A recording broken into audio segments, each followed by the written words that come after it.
मधुबनी लोकसभा क्षेत्र से बीजेपी के प्रत्याशी अशोक यादव और झंझारपुर लोकसभा क्षेत्र से एनडीए के जेडीयू प्रत्याशी रामप्रीत मंडल के समर्थन में नरहिया दुर्गा मंदिर मैदान में बीजेपी के पूर्व राष्ट्रीय अध्यक्ष और गृह मंत्री अमित शाह के चुनावी सभा भेल। सभा के संबोधित करैत अमित शाह कहलथि ओ जनता से पूछलथि जे अहाँ सब बताउ जे लालू राहुल ममता प्रधानमंत्री बनय लायक छथि। अगर गलती से अहाँ सब हुनक सरकार बना देलहुँ तऽ एक साल पीएम रहता।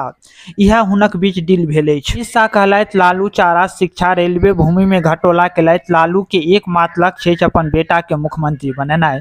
सोनिया गांधी के एकमात्र लक्ष्य अछि अपन बेटा के पीएम बनेनाइ।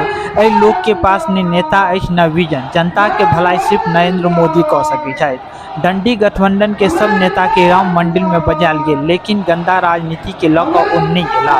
देश के जनता एहि के जवाब देते। कर्पूरी ठाकुर अतै से विधायक छला। लालू और हुनक कंपनी कर्पूरी ठाकुर के सम्मान नहीं देलक। हमर सरकार हुनक भारत रत्न देलक। अमित शाह झंझारपुर के धरती से मिथिला के लोक के प्रणाम के संग संबोधन शुरू केलथि और माता सीता के सेहो नमन केलथि। भारत माता की। क्यों भाई, क्या हो गया आवाज को? मोदी जी को तीसरी बार प्रधानमंत्री बनाना है या नहीं बनाना है? रामप्रीत मंडल जी को जिताना है या नहीं जिताना है? तो ऐसी आवाज नहीं चलती भैया। मैं समझ रहा हूं गर्मी है, हवा है, मगर चुनाव भी है। मेरे साथ दोनों हाथ उठाइए, उठाए दोनों हाथ। विजय के संकल्प की मुट्ठी पीछे। ये सामने वाले पेंडोल के बाहर है वो भी उठाए, जरा बैठे हुए भी उठाए। उठाओ सभी लोग हाथ। विजय के संकल्प की मुट्ठी बींचो और प्रचंड आवाज से बोलो, भारत माता की, भारत माता की। देखो भाई, सीता माता की धरती है।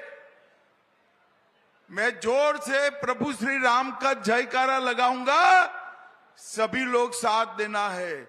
मेरे साथ बोलिए, जय श्री राम, जय जय श्री राम। आज झंझारपुर इस बड़ी सभा में मेरे साथ उपस्थित जदयू के सांसद श्रीमान संजय झा जी, बिहार सरकार के मंत्री नीतीश मिश्रा जी, बिहार सरकार की मंत्री बेन शीला मंडल जी, ललन मंडल जी, रामप्रीत पासवान जी, विनोद नारायण झा जी, अरुण शंकर प्रसाद जी, सुधांशु शेखर जी, मीना कामत जी, राम कुमार राय जी, लक्ष्मेश्वर राम जी, वीरेंद्र कुमार चौधरी जी, ऋषिकेश कुमार जी, शंकर झा जी, श्री फूले भंडारी जी, संतोष पासवान जी और हमारे दोनों प्रत्याशी रामप्रीत मंडल जी और अशोक यादव जी आए हैं। अशोक जी पहुंच नहीं पाए हैं। पहले रामप्रीत जी के लिए बहुत जोर से ताली बजाकर उनका स्वागत करिए भाइयों बहनों। और आज झंझारपुर में आए हुए प्यारे भाइयों बहनों, माताओं और मेरे जिगर के टुकड़े जैसे युवा मित्रों, आप सभी को नमस्कार, राम राम। भाई और बहनों, झंझारपुर की इस धरती से सभी मिथिलांचल के लोगों को प्रणाम कर कर मेरी बात की मैं शुरुआत करता हूं। भाइयों बहनों, बाबा बिंदेश्वरनाथ, बाबा पंचानन, मां चामुंडा, इसके साथ साथ सीता माता के मंदिर, ये सभी धर्म स्थानों को मैं प्रणाम कर कर मेरी बात की शुरुआत करता हूं। जब मैं यहां आया हूं तब जनकवी विद्यापति जी, महान दार्शनिक मंडन मिश्र जी, वाचस्पति मिश्र जी, वीर पूरन मंडल जी, पंचानंद झा जी और स्वतंत्रता सेनानी रामेश्वर यादव को प्रणाम कर कर मेरी बात की शुरुआत करना चाहता हूं। भाइयों और बहनों, हमारे कर्पूरी ठाकुर जी यहीं से विधायक बनकर जाते थे। फूलपरास विधानसभा से बने। इतने साल तक एक Congress and Lalu and company ने कर्पूरी ठाकुर का सम्मान नहीं किया था। हमारे नेता और देश के प्रधानमंत्री नरेंद्र मोदी जी ने कर्पूरी ठाकुर जी को भारत रत्न देकर समस्त बिहार के पिछड़े समाज का सम्मान किया।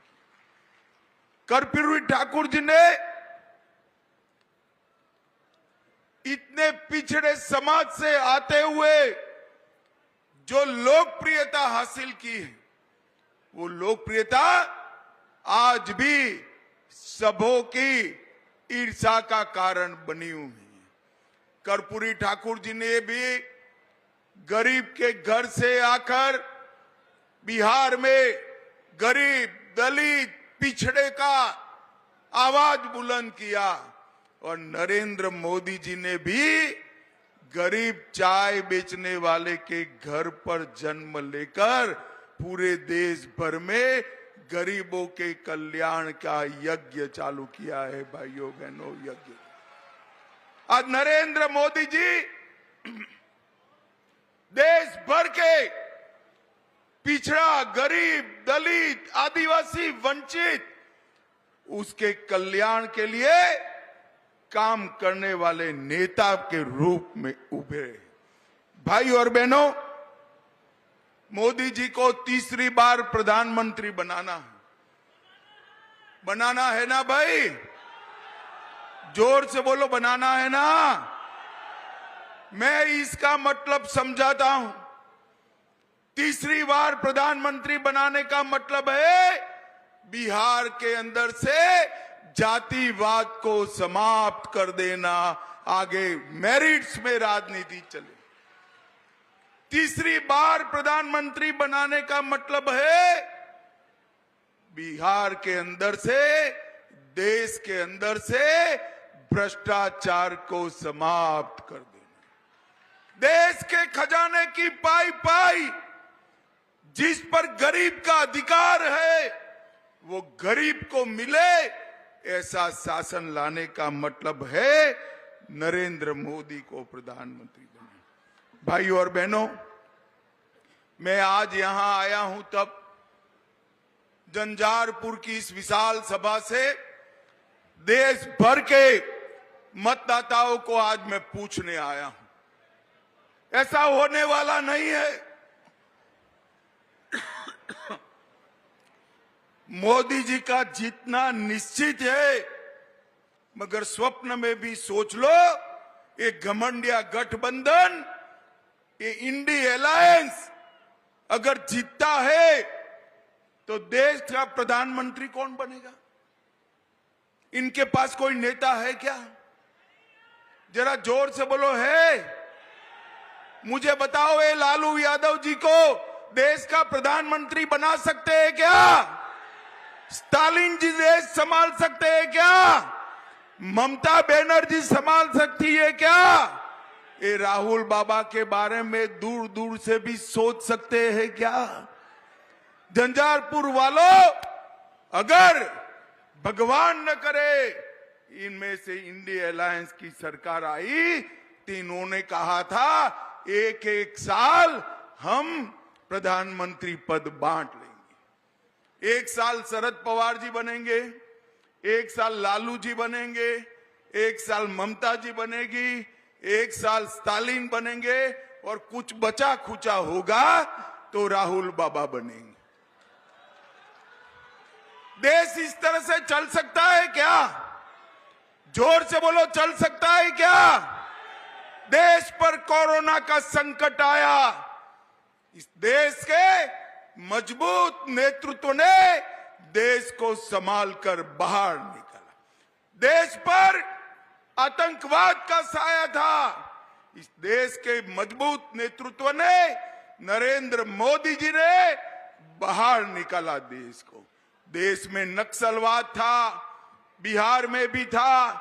नक्सलवाद का खात्मा करने का काम ये मजबूत नेतृत्व ने किया और मोदी जी के नेतृत्व में ही G20 हुआ और पूरी दुनिया में भारत का सम्मान बढ़ाने का काम भी ये मजबूत नेतृत्व किया। भाई और बहनों, देश को मजबूर नेतृत्व नहीं चाहिए, देश को मजबूत नेतृत्व चाहिए। झंझारपुर वालों, मैं आपको पूछने आया हूं, आप सभी को कोरोना का टीका लगा है या नहीं लगा है? अरे जोर से बोलो, लगा है या नहीं लगा है? 4 आना भी खर्च हुआ है क्या?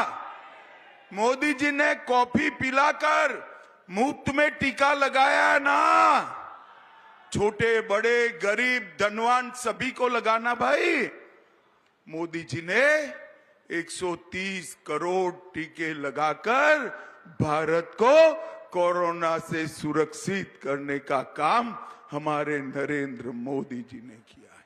और उस वक्त ये राहुल बाबा मखौल उड़ाते थे, टीका मत लगाइयो, ये मोदी टीका है। ये तो अच्छा है भाई, झंझारपुर वाले उनकी सुनते नहीं, सभी ने लगा दिया। जब राहुल बाबा को लगा कि सभी लोग लगाते हैं, एक दिन अंधेरे में जाकर वो भी टीका लगाकर आ गए। अरे राहुल बाबा, शर्म करो, शर्म करो। कोरोना जैसी बीमारी के समय, महामारी के समय भी आप राजनीति करते हो। झंझारपुर वालों, मुझे बताओ, ये कश्मीर जो है हमारा है या नहीं है? जोर से बोलो, है या नहीं है? ये खड़गे साहब कहते हैं बिहार और राजस्थान का कश्मीर से क्या लेन देन है? अरे खड़गे साहब, 80 पार कर गए आप, परंतु देश को समझ नहीं पाए। कश्मीर के लिए मेरे झंझारपुर का बच्चा बच्चा अपनी जान देने के लिए तैयार है। जान 70 साल से ये लोग धारा 370 को एक अनौरस बच्चे की तरह संभाल कर बैठे थे। नरेंद्र मोदी जी ने 5 अगस्त 2019 को धारा 370 को हमेशा के लिए समाप्त कर दिया और कश्मीर को हमेशा के लिए भारत का बना दिया। भाई और बहनों, यूपीए के 10 साल में आए दिन बम धमाके रहते, कोई कुछ नहीं बोलता था, तुष्टीकरण की राजनीति होती थी। मोदी जी आए, उरी और पुलवामा में बम धमाका हुआ, 10 ही दिन में पाकिस्तान के घर में घुसकर सर्जिकल स्ट्राइक और एयर स्ट्राइक कर मोदी जी ने आतंकवाद का सफाया करने का। भाई और बहनों, मोदी जी ने इस देश को आतंकवाद और नक्सलवाद से मुक्त कराया। ये जो घमंडिया गठबंधन है, इनके नेता ये देश को संभाल नहीं सकते। मोदी जी का नेतृत्व ही कोरोना से भी बचा सकता है, आतंकवाद से भी बचा सकता है।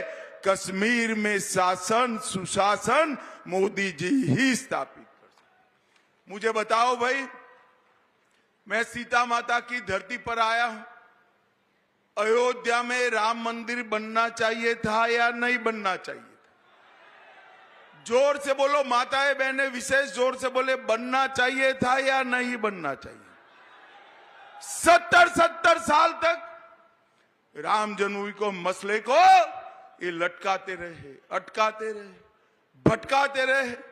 मोदी जी ने 5 ही साल में केस भी जीता, भूमि पूजन भी किया और प्राण प्रतिष्ठा कर जय श्री राम कर दिया। और भाइयों बहनों, ये तेजस्वी जी को, लालू जी को, राहुल जी को, सोनिया जी को, खड़गे जी को, सबको निमंत्रण मिला कि आइए आप प्राण प्रतिष्ठा के कार्यक्रम में अयोध्या आइए, मगर वो तुष्टीकरण की राजनीति के चलते अयोध्या नहीं गए। और मैं आज बताने आया हूं मित्रों, पूरा देश का राम भक्त और विशेषकर माताएं बहनें ये इंडी अलायंस से नाराज हैं, जिन्होंने प्रभु श्री राम के प्राण प्रतिष्ठा का अनादर किया, बहिष्कार किया। भाई और बहनों, मिथिला का सम्मान लालू जी के समय में बहुत नीचे ले जाने का काम किया। एनडीए की सरकार आई, नीतीश जी की सरकार आई, फिर मोदी जी प्रधानमंत्री बने। तालाब, मछली और मखाना तीनों को बचाने का और संवारने का काम एनडीए ने किया है। एनडीए ने मिथिला को सम्मान देने का काम किया है। भाजपा सरकार ने ही मैथिली भाषा को 8वीं अनुसूची में डालकर मैथिली भाषा को एक नया जीवन देने का काम भारतीय जनता पार्टी ने किया। और यहां पर उच्चैठ भगवती और उग्रतारा भगवती 2 शक्तिपीठ है। मैं आज बताने आया हूं मिथिलांचल वालों को, मोदी जी ने चंद्रमा के दक्षिण ध्रुव पर चंद्रयान दुनिया में पहली बार भारत का पहुंचा और वहां त्रिरंगा जिस पॉइंट पर फहराया गया वो जगह का नाम शिव शक्ति पॉइंट रखकर उच्चैठ भगवती और उग्रतारा भगवती को सम्मान देने का काम किया। भारतीय जनता पार्टी की सरकार ने मखाना उद्योग के लिए ढेर सारे काम किए। 90% मखाना का प्रोडक्शन मिथिला क्षेत्र में होता है। मोदी जी की सरकार ने 2022 में मधुबनी मखाना को जीआई टैग देकर विश्व भर में प्रसिद्ध करने का काम किया। आज 6 जिलों में 1 डिस्ट्रिक्ट 1 प्रोडक्ट में मखाना का नाम है और मधुबनी भी इसमें हमारा शामिल है। आत्मनिर्भर अभियान के तहत 10,000 करोड़ की लागत से लॉन्च की गई योजना के अंदर भी मखाना उद्योग को शामिल करने का काम नरेंद्र मोदी जी ने किया है। और सखी और स्फूर्ति योजना के तहत मखाना प्रोसेसिंग और वैल्यू एडिशन सेंटर खोलने का काम भी नरेंद्र मोदी सरकार ने किया। भाइयों और बहनों, अभी अभी ये राहुल बाबा को किसी ने पकड़ा दिया है। ओबीसी ओबीसी ओबीसी पिछड़ा वर्ग की बात करते। मैं बिहार की जनता को कहने आया हूं, पिछड़ा वर्ग का अगर कोई घोर विरोधी पार्टी है तो कांग्रेस पार्टी। और ये लालू जी भी अपने बेटे को मुख्यमंत्री बनाने के लिए पिछड़ा वर्ग विरोधी कांग्रेस पार्टी की गोदी में बैठे। भाई और बहनों, अभी जो मंडल कमीशन के कारण आरक्षण मिला वो 1957 में मिल जाता। काका साहेब कालेलकर कमीशन की रिपोर्ट को अगर किसी ने रोक कर रखा तो कांग्रेस पार्टी ने रोक कर रखा था। मंडल कमीशन की रिपोर्ट को किसी ने रोका तो कांग्रेस पार्टी ने रोका। और जब मंडल कमीशन इंप्लीमेंटेशन होने लगा, अमल होने लगा, तो उसका विरोध करने का काम भी कांग्रेस पार्टी ने किया। और आज मैं गर्व से कह सकता हूं, भारतीय जनता पार्टी और एनडीए ने सबसे सफल प्रधानमंत्री पिछड़ा वर्ग समाज से मोदी जी को बनाने का काम भारतीय जनता पार्टी ने। एनडीए में 27% सांसद पिछड़ा वर्ग से है। मोदी जी के मंत्रिमंडल में भी 27% मंत्री पिछड़ा वर्ग में है। केंद्र सरकार के सारे शिक्षा संस्थानों में 27% आरक्षण अगर किसी ने दिया तो हमारे नरेंद्र मोदी जी ने दिया है। नरेंद्र मोदी जी, कांग्रेस पार्टी जो पिछड़ा वर्ग विरोधी पार्टी है, और लालू जी अपने बेटे को प्रधानमंत्री बनाने के लिए कांग्रेस की गोदी में बैठे। भाइयों और बहनों, झंझारपुर के लिए भी ढेर सारे काम हुए। भारतमाला प्रोजेक्ट में झंझारपुर के विदेश्वर से मधेपुरा तक 26 किलोमीटर की सड़क, नेपाल भारत सीमा सड़क परियोजना 552 किलोमीटर लंबी, 1000 करोड़ से सुपौल के बकौर और मधुमती जिले में भेजा के बीच 10 किलोमीटर लंबा सड़क पुल बन रहा है, जो देश का सबसे लंबा ओवरब्रिज बनने वाला है। भाइयों बहनों, सबसे 1,82,000 लोगों को घर मिला। अरे 1,82,000 लोगों को घर मिला। 3 लाख लोगों को 5 लाख तक का सारा स्वास्थ्य का खर्चा आज नरेंद्र मोदी सरकार उठा रही है। 5,12,000 माताओं को गैस का सिलेंडर दिया और 8,70,000 लोगों को प्रति माह प्रति व्यक्ति 5 किलो अनाज मुफ्त में देने का काम हमारे नेता नरेंद्र मोदी जी ने किया। 7 लाख घरों में नल से जल, 3 लाख किसानों को प्रति साल 6,000 रुपया की सम्मान निधि, मखाना का आगे बढ़ाना और कोविड महामारी से पूरे क्षेत्र को सुरक्षित करने का काम नरेंद्र मोदी जी ने किया है। भाइयों और बहनों, मैं आज झंझारपुर वालों को पूछना चाहता हूं, मोदी जी पूरे भारत को, हमारे बिहार को, मिथिलांचल को आधुनिक युग में ले जाना चाहते हैं और लालू जी लालटेन युग में ले जाना चाहते हैं। मुझे बताओ भाई, आधुनिक युग में जाना है या लालटेन युग में जाना है? जोर से बोलो भाई।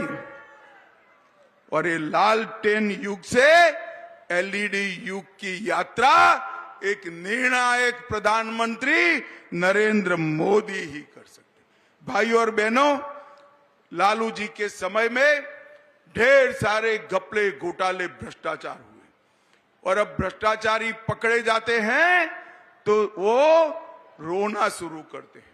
मुझे बताओ झंझारपुर वालों, 12 लाख करोड़ रुपए के घपले, घोटाले, भ्रष्टाचार जिन्होंने करा है, मोदी जी ने इस पर कार्यवाही करनी चाहिए या नहीं करनी चाहिए? जोर से बोलो, करनी चाहिए या नहीं करनी चाहिए?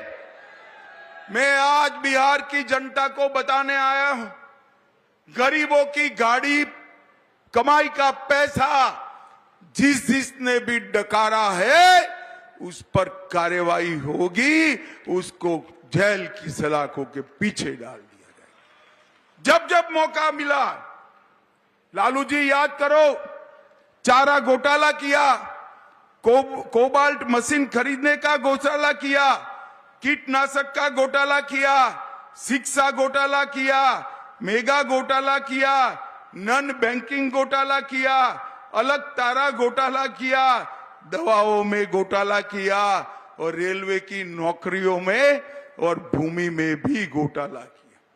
भाइयों और बहनों, एक बात मुझे बिहार के युवाओं को कहनी, ये लालू जी के जीवन का एकमात्र लक्ष्य अपने बेटे को मुख्यमंत्री बनाना है और सोनिया जी के जीवन का एकमात्र लक्ष्य अपने बेटे को प्रधानमंत्री बनाना है।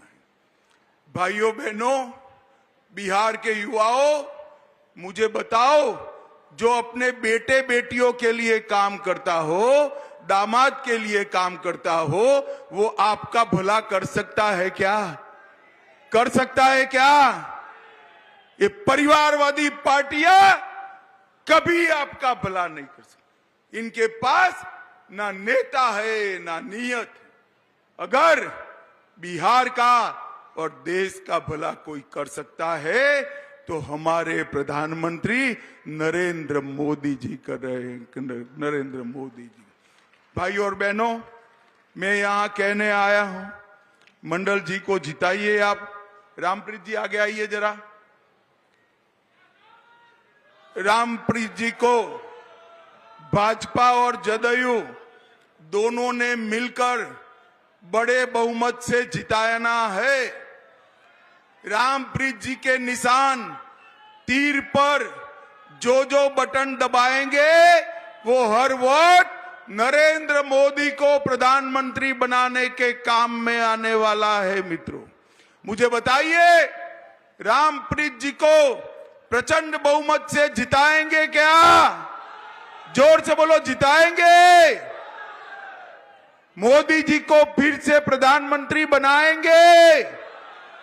बिहार की सभी सीटों पर एनडीए को जिताएंगे? 400 पार कराएंगे? तो मेरे साथ दोनों हाथ उठाइए, उठाइए दोनों हाथ।